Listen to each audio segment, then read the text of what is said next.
This portrait of two siblings looks sweet, until you see how he's touching her shoulder. The spring morning brought an unusual warmth to the Atlanta History Center, where Dr. Marcus Webb had spent the last 6 months curating an exhibition on African American communication methods during and after slavery. The collection had grown beyond his expectations. Quilts with encoded patterns, songs with hidden meanings, even seemingly innocuous household items that carried messages only the initiated could understand. But this photograph, delivered just yesterday from a private estate sale, demanded his immediate attention. The portrait showed two young people, clearly siblings, posed in the formal style typical of 1903.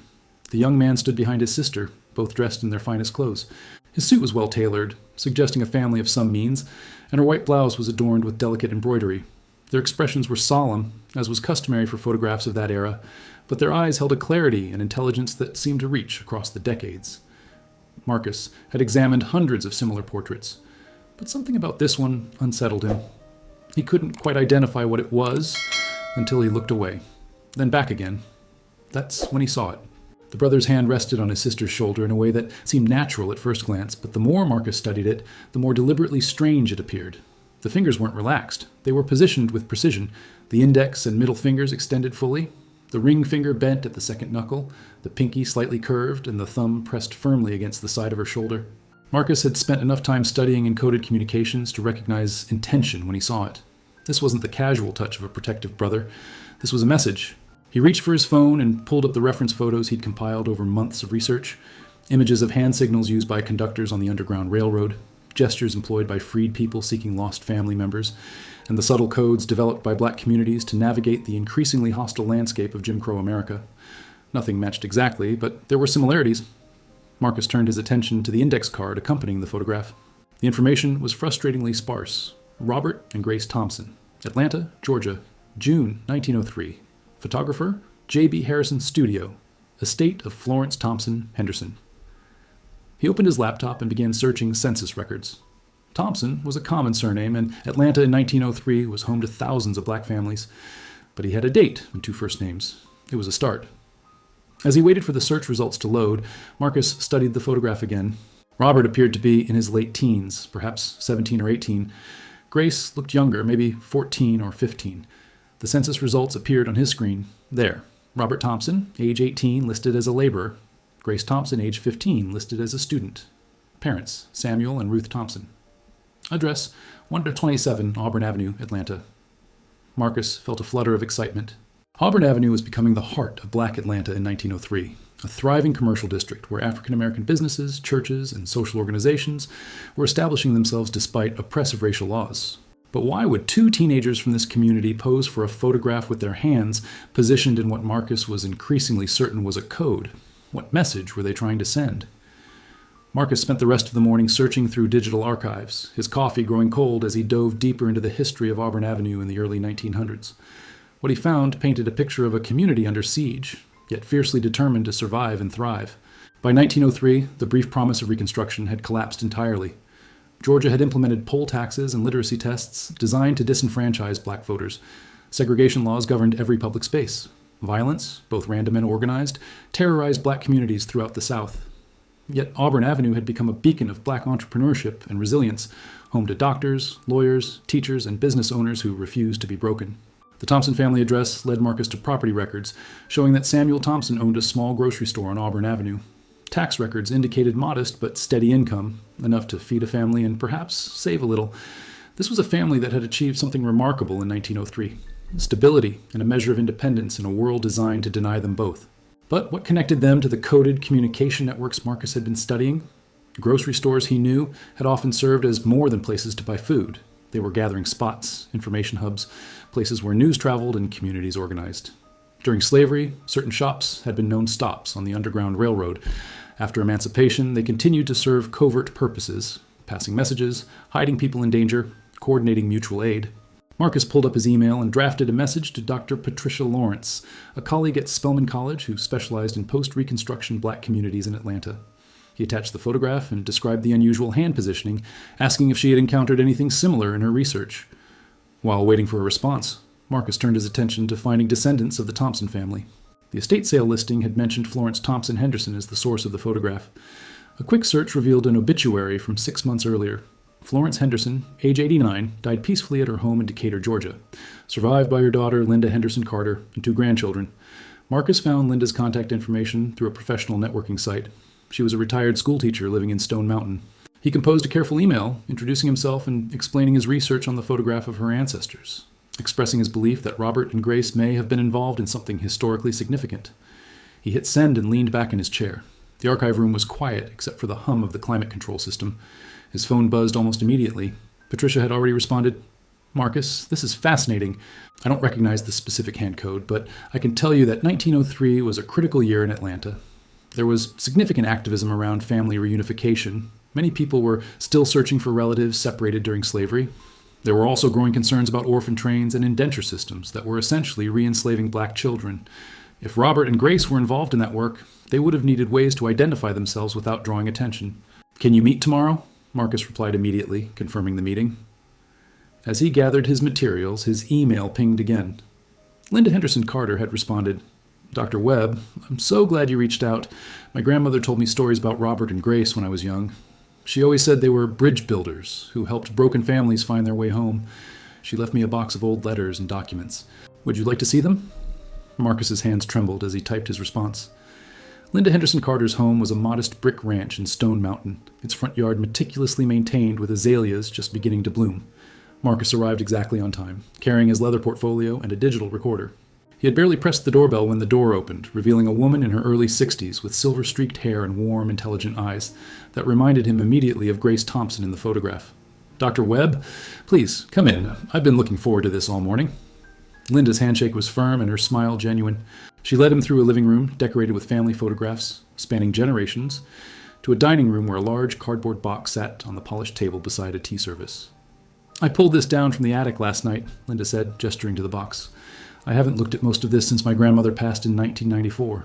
She made me promise to keep it safe, said it was important history, but she died before she could explain everything properly." Marcus sat down carefully, accepting the tea Linda poured. "What did your grandmother tell you about Robert and Grace?" Linda settled into her chair, her hands wrapping around her teacup. "Grandma Florence was Robert's granddaughter. She said he and Grace were teenagers when they started what she called the finding work. She said it wasn't safe to talk about it openly, even decades later, because some families still carried shame about what had happened to them." "Shame about what?" Marcus asked gently. "About losing their children." Linda's voice dropped. "Grandma said that after slavery ended, people scattered looking for work, for safety, for family members who'd been sold away. And in all that chaos, children got lost. Some were taken by former enslavers claiming legal guardianship. Others were placed in orphanages or sent on trains to work as indentured labor in other states. Parents would search for years, but the system was designed to make them disappear." Marcus felt a chill despite the warm room. He'd read about these practices, the apprenticeship laws that essentially continued slavery under a different name, the orphan trains that shipped poor children to work on distant farms, the legal machinations that separated families and made reunification nearly impossible. "Robert and Grace helped find these children?" he asked. "That's what Grandma said. They were part of a network, people who could travel without drawing suspicion, teenagers who could pose as servants or laborers, who could move between communities gathering information. They'd find out where children had been taken, then work with others to get word back to families." Linda reached for the box and began removing items. Yellowed letters tied with ribbon, a small leather journal, newspaper clippings brittle with age, and more photographs. "This is the journal Grace kept," she said, sliding it across to Marcus. "Grandma said it was written in code, but she never figured out how to read it." Marcus opened the journal carefully. The pages were filled with neat handwriting, but the entries were cryptic. Dates, initials, numbers. June 15th, 1903. RMT to visit. 3 packages. Auburn delivery successful. Hands remember. Hands remember, Marcus murmured, looking up at Linda. "The photograph. The way Robert's touching Grace's shoulder. Your grandmother never explained that?" Linda shook her head. "She just said they had their own language. Patricia Lawrence's office at Spelman College was cramped but organized, every surface covered with books, papers, and artifacts from her decades of research." When Marcus arrived the next morning with his laptop full of photographed journal pages, she had already cleared space on her desk and pulled several reference books from her shelves. "I've been thinking about this all night," Patricia said, barely greeting him before diving in. "Show me everything you found." Marcus opened his laptop and displayed the photographs of Grace's journal alongside the portrait of the siblings. Patricia leaned in close, her reading glasses perched on her nose, studying the hand position with intense concentration. "Okay," she said slowly. "Let me show you something." She pulled out a leather-bound notebook filled with her own handwriting and sketches. "About 15 years ago, I interviewed a woman named Mrs. Henrietta James. She was 97 years old, and her grandmother had been involved in what she called the locator network around the turn of the century. Mrs. James showed me hand signals her grandmother had taught her, said they were ways that network members identified each other." Patricia flipped through her notebook until she found a page filled with hand-drawn diagrams. "Look at this one." She called it the bridge keeper's sign. Index and middle fingers extended. That meant safe passage. She demonstrated it by placing her hand on someone's shoulder, just like in your photograph. Marcus felt electricity run through him. "What about the other fingers? The bent ring finger, the curved pinky?" "I didn't get all the details," Patricia admitted. Mrs. James was very old, and some information had been lost over generations, but she said different finger combinations added meaning. A bent ring finger might indicate covenant or sworn promise. A curved pinky could mean protection or guardianship. "So Robert's hand position in the photograph," Marcus said, "could be saying something like safe passage, sworn promise, and protection." "Exactly. It would tell anyone in the network that he and Grace were committed to the work, that they could be trusted with the most vulnerable people, children being reunified with their families." Patricia turned her attention to the journal pages on Marcus's screen. "Now let's see if we can decode these entries." They worked through the morning, Patricia's expertise in the period and Marcus's fresh perspective combining to unlock the cryptic language of Grace's journal. Patterns emerged. Initials represented families, numbers indicated children's ages, locations were disguised with seemingly innocent references. Auburn delivery meant a child had been successfully returned to their family on Auburn Avenue. One entry from July 1903 made them both pause. July 18th, 3 packages, ages 6, 8, 10. Charleston origin. Father searching 4 years. Conductor MB confirmed. Route through Augusta. Hands remember. Risk high. 3 children, Patricia said softly. Lost or taken from their father in Charleston 4 years earlier, probably around 1899. Robert and Grace were coordinating their return. Marcus scrolled to entries from late July and early August. Look, August 2nd. Packages arrived Auburn, father reunion, tears of joy, hands blessed. They did it. They brought those children home. Oh, but not all entries ended happily. September 1903. ST family, package lost. Trail ended Virginia, hearts broken. Some children, it seemed, could never be found. Some families would never be whole again. Patricia sat back, removing her glasses to wipe her eyes. They were so young, Marcus. Teenagers doing this dangerous work. Over the next week, Marcus and Patricia worked methodically through Grace's journal, cross-referencing entries with census records, newspaper archives, and church registries. A picture emerged of an extensive network operating across Georgia, South Carolina, North Carolina, and Virginia. A secret web of activists, church leaders, sympathetic shop owners, and brave teenagers like Robert and Grace who risked everything to reunite separated families. The network had no official name, but participants referred to themselves using coded language. Bridge builders or conductors were those who actively searched for missing children. Safe houses were homes and businesses where information could be exchanged securely. Packages always meant children, never cargo. A deliberate choice, Patricia explained, to remind everyone involved that these were precious lives, not objects.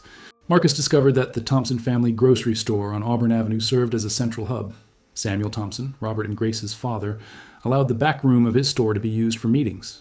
Their mother, Ruth, kept meticulous records hidden in ledgers that appeared to document grocery inventory, but actually tracked families searching for children and leads on where those children might be. The network operated under constant threat.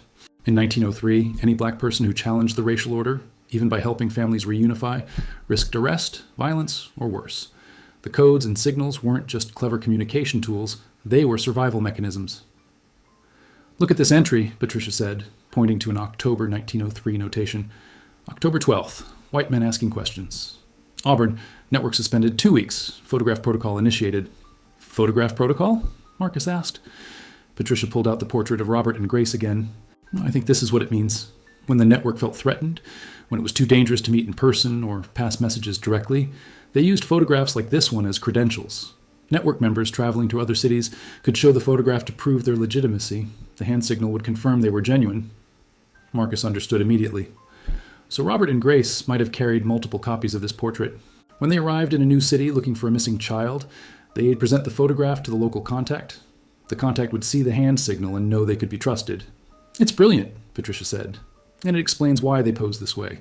This wasn't a casual family portrait. It was a document, a passport into a secret world." Marcus opened another file on his laptop, one containing photographs from other families he'd been researching. "Patricia, look at this." He displayed a 1904 portrait of a young woman with her hand positioned similarly on a chair back, fingers arranged in a pattern that now seemed distinctly intentional. "Another network member?"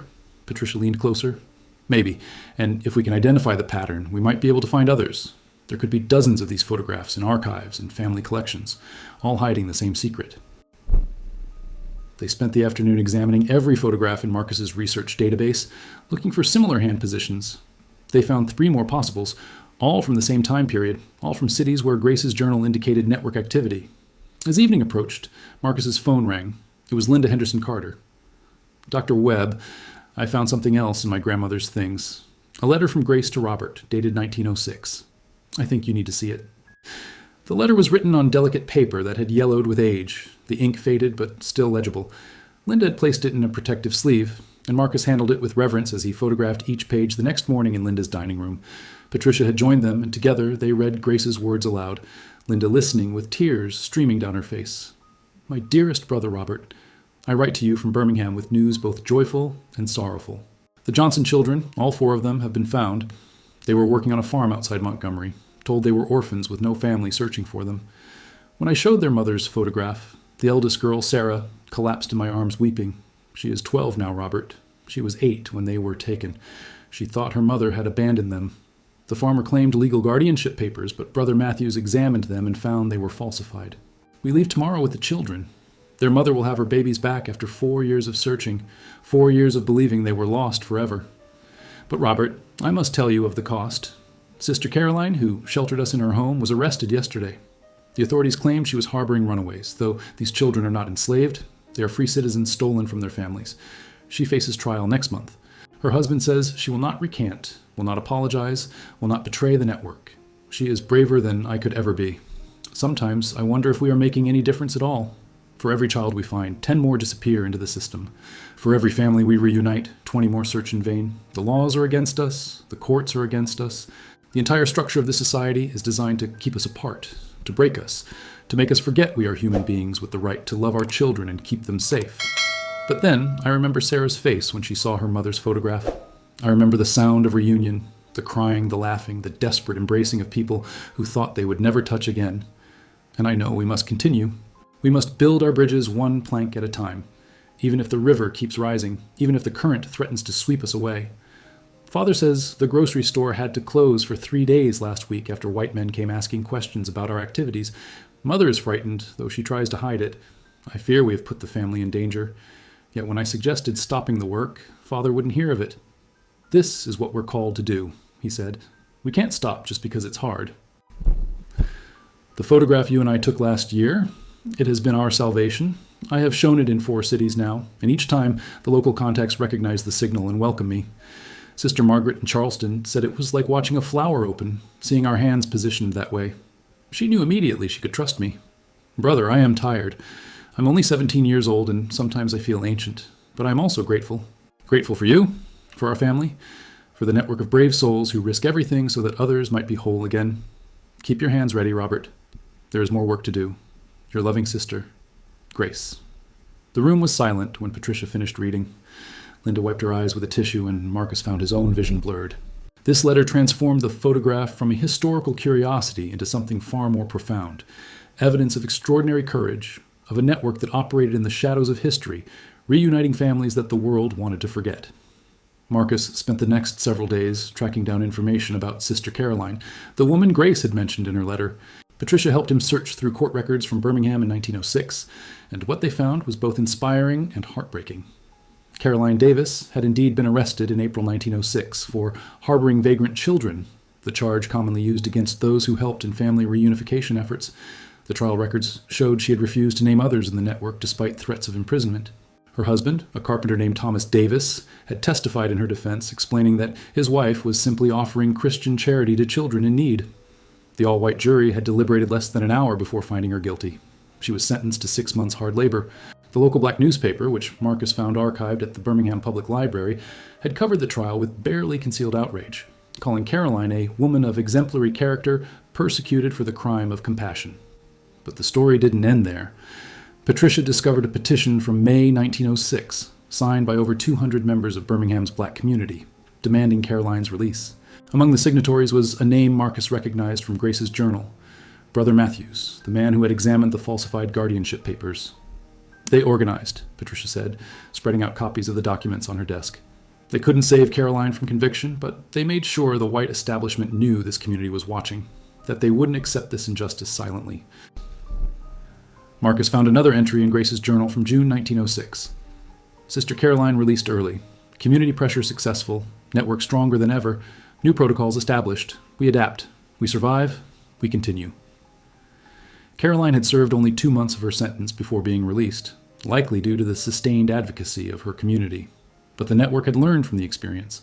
The journal entries from mid-1906 onward showed a shift in tactics. More caution, more elaborate codes, greater emphasis on documentation like the photographs that could verify identity without verbal communication that might be overheard.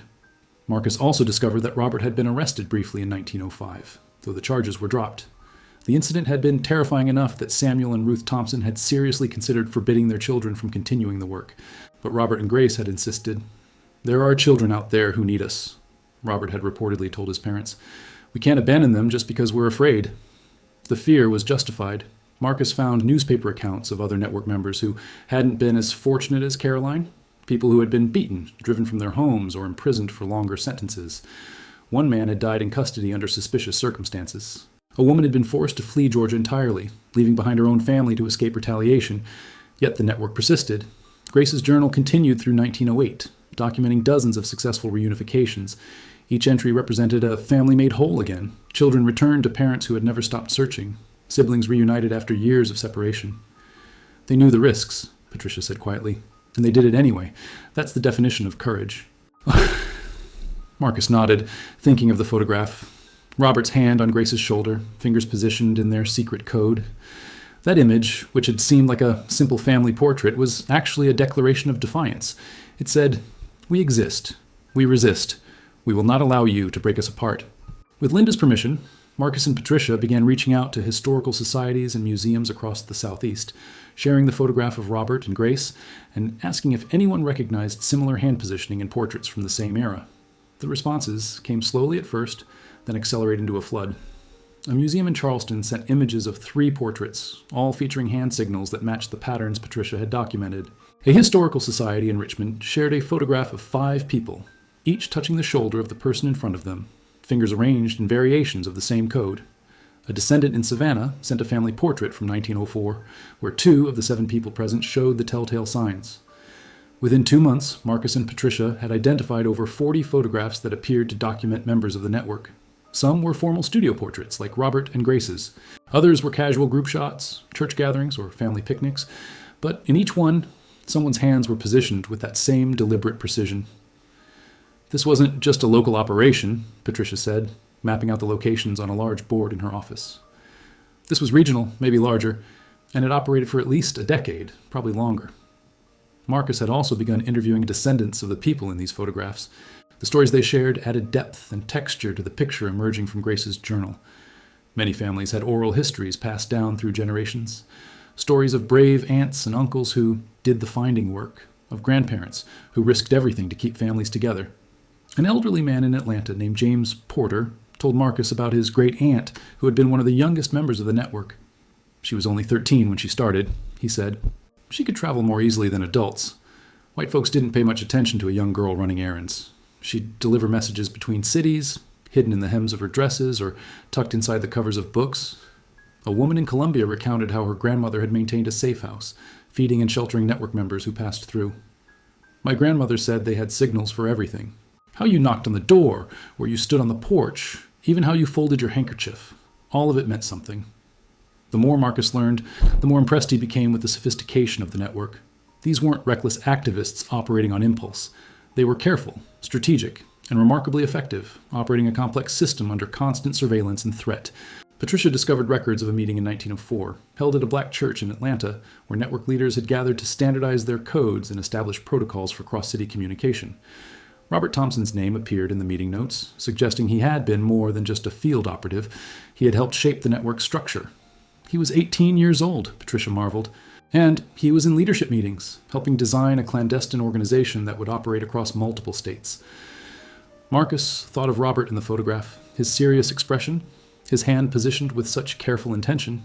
He hadn't just been posing for a picture, he had been documenting his commitment to a cause larger than himself, creating evidence that would survive long after the danger had passed. The photograph wasn't just a code, it was a legacy. Grace's journal entries ended abruptly in December 1908. For weeks, Marcus searched for information about what had happened to her and Robert after that date. Census records showed both siblings alive in 1910, still living with their parents on Auburn Avenue. But the journal's sudden cessation troubled him. Had the network been disbanded? Had Grace simply stopped recording their activities? The answer came from an unexpected source. Linda called Marcus one evening, her voice shaking with emotion. "I found another letter," she said. "It was hidden inside the journal's back cover. I didn't notice it until today because the pages were stuck together. Marcus, you need to read this." He drove to Stone Mountain immediately. The letter was dated January 1909, written in a different handwriting than Grace's, shakier, less refined. Linda explained that it was from Robert. "To whoever reads Grace's journal in the years to come, my sister can no longer write, so I write for her. In November, we traveled to Macon to retrieve 2 children whose mother had been searching for them since 1905. We found the children working in a textile mill, their hands damaged from the machines, their spirits nearly broken. Grace convinced the mill supervisor that she was a relative come to collect them. We left Macon at dawn with the children hidden in the back of a wagon, but someone had alerted the authorities. We were followed. 5 miles outside the city, they caught up to us. There were 4 men on horseback. They demanded we surrender the children.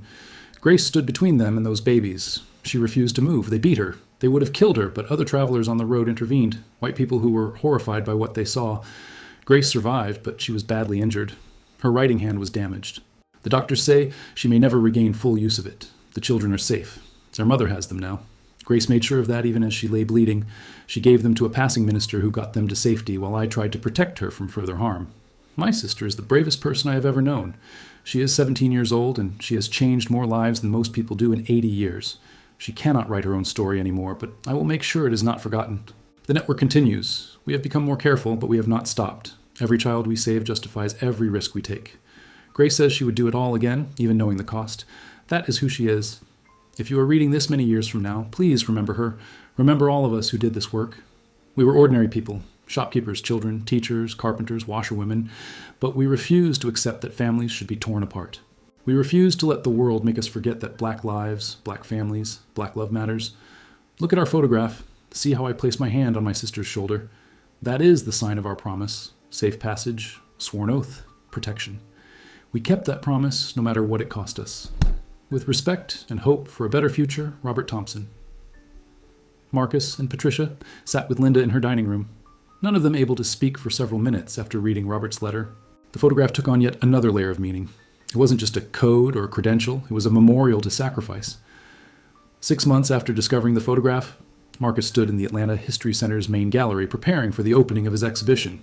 Hands Remember, the Family Reunification Network, 1900-1910. The portrait of Robert and Grace Thompson was the centerpiece, displayed alongside Grace's journal, Robert's letter, and 43 other photographs showing the network's members across the Southeast. Patricia had helped him create detailed explanatory panels decoding the hand signals and explaining the historical context. Linda had loaned her grandmother's documents. Descendants of other network members had contributed their own family artifacts, letters, diaries, even a few of the miniature hand-drawn maps that had been used to guide rescue missions. But the most powerful element of the exhibition was a video installation where descendants shared their families' stories. James Porter spoke about his great-aunt, the 13-year-old messenger. The woman from Columbia described her grandmother's safe house. Linda read portions of Grace's letter about the Johnson children. As visitors began arriving for the opening reception, Marcus watched their reactions. He saw people lean in close to study the photograph of Robert and Grace, saw them trace the position of Robert's fingers with their own hands, saw understanding dawn as they realized what they were looking at. An elderly woman approached Marcus during the reception. "My grandmother used to make that hand signal," she said softly. "I never knew what it meant. She'd do it sometimes when she was telling stories about the old days, talking about people who helped other people. Now I understand. She was part of this. That conversation was repeated dozens of times throughout the evening. Descendants of network members, people who had grown up with fragments of these stories, finally saw the full picture. The codes their grandparents had taught them, the mysterious hand gestures and oblique references, all of it made sense now. Patricia gave a speech near the end of the reception, her voice strong and clear. What Robert and Grace Thompson and their fellow network members did was not just rescue children. They preserved the fundamental human right to family. They said, through their actions and their courage, that black families matter, that black love matters, that no law, no system of oppression, no amount of violence could break the bonds between parents and children, siblings and siblings, families and their heritage. She gestured to the photograph. This image, which looks like a simple family portrait, is actually one of the most radical political statements of its era. It says, "We exist as a network. We will protect each other. We will not allow you to erase us." Marcus thought about Grace, whose damaged hand had ended her ability to write, but not her commitment to the work. He thought about Robert, who had lived until 1962, long enough to see the civil rights movement gain momentum, long enough to know that the struggle he and Grace had begun was continuing in new forms. He thought about all the children who had been reunited with their families because of the network's efforts, children who had grown up, had children and grandchildren of their own, creating branches of family trees that would have been severed without intervention. The exhibition would run for 6 months, then travel to other museums. Marcus had already been contacted by researchers in other states who wanted to search for similar networks in their regions. The story of Robert and Grace Thompson had opened a door to a hidden history, revealing a sophisticated resistance movement that had operated in plain sight for years. As the reception wound down and guests began to leave, Marcus stood alone in front of the photograph one last time, Robert's hand on Grace's shoulder, fingers positioned with precise intention. Safe passage, sworn promise, protection. They had kept their promise. And now, 121 years later, their hands were finally being remembered.